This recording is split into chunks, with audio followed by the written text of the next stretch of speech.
Hello, welcome to another case study, Renew Education.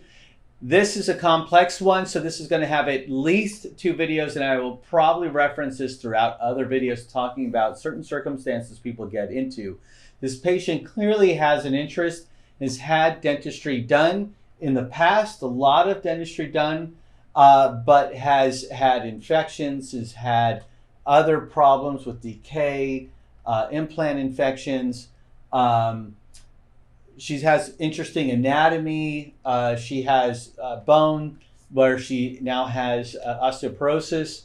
So what do you do with the patient that comes in searching for answers and there really are none? And so here is a course to look at the difficulties that we have in our assessment. And here's the list of the assessment that we have here. There's going to be a red on the sinus. There's a red on medical history because she's osteoporotic. There's yellows, there's greens, things like that around. But overall, we're only going to talk about the top one. We're not going to talk about the bottom one. The bottom one, like I said, is a different video. So let's get started. So right here, this is a big problem spot right here. She does have an implant in here. It's been in for, I don't know, 15 years, 10 years, 15 years, she said. She wasn't sure. But nonetheless, it's one of those, what I call the last man standing. And it looks like the dentist that did that must have done a vertical sinus lift and has the bone that seems to have grown at the time right around this archway here. So you can see the bone coming through here and coming down, but it looks relatively good. One thing I want you to note is that there's a very large sinus coming into this position. So this position here is very similar to the position out over here, right? So this tooth then should also be kind of subjected to being in the sinus as well. And let's take a look at that since we have that anatomy. And look what has occurred here. So the doctor had this funny lump probably already there on the other side because the sinus is really coming mesial. It's really coming towards the anterior teeth more than I would normally see. And we're seeing this interesting anatomy. In this case, when this tooth gets extracted, we want to make sure that we have as much bone as possible right here. So if you imagine, we might have enough room for a similar implant, but we have to preserve this bone all the way around here. And if we do that, we can get an implant into this direction here.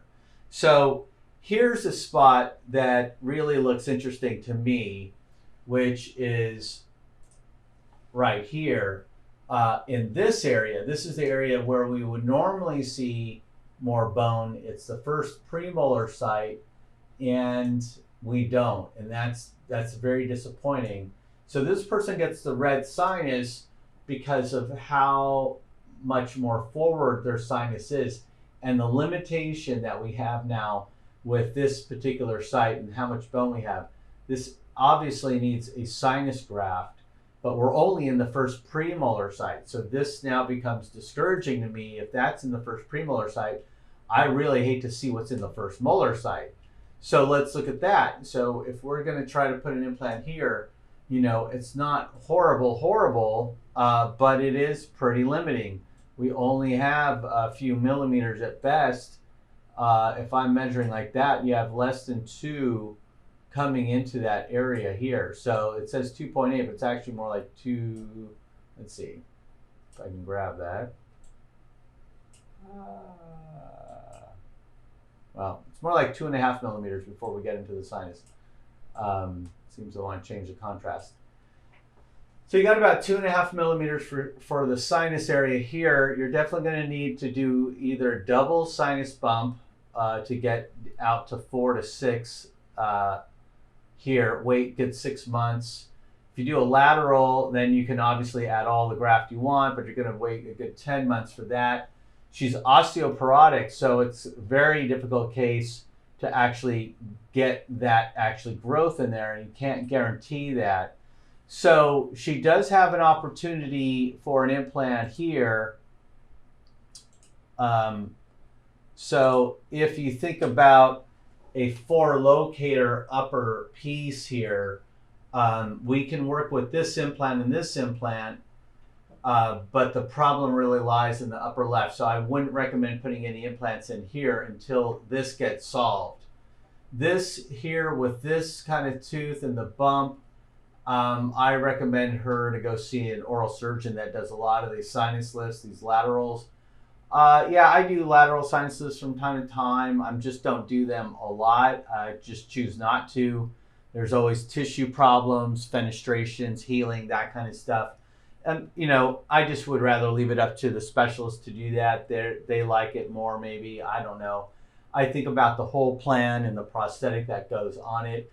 But if that patient could get an implant, let's say into this area here, and maybe at least something here, we can get 4 implants or something going on.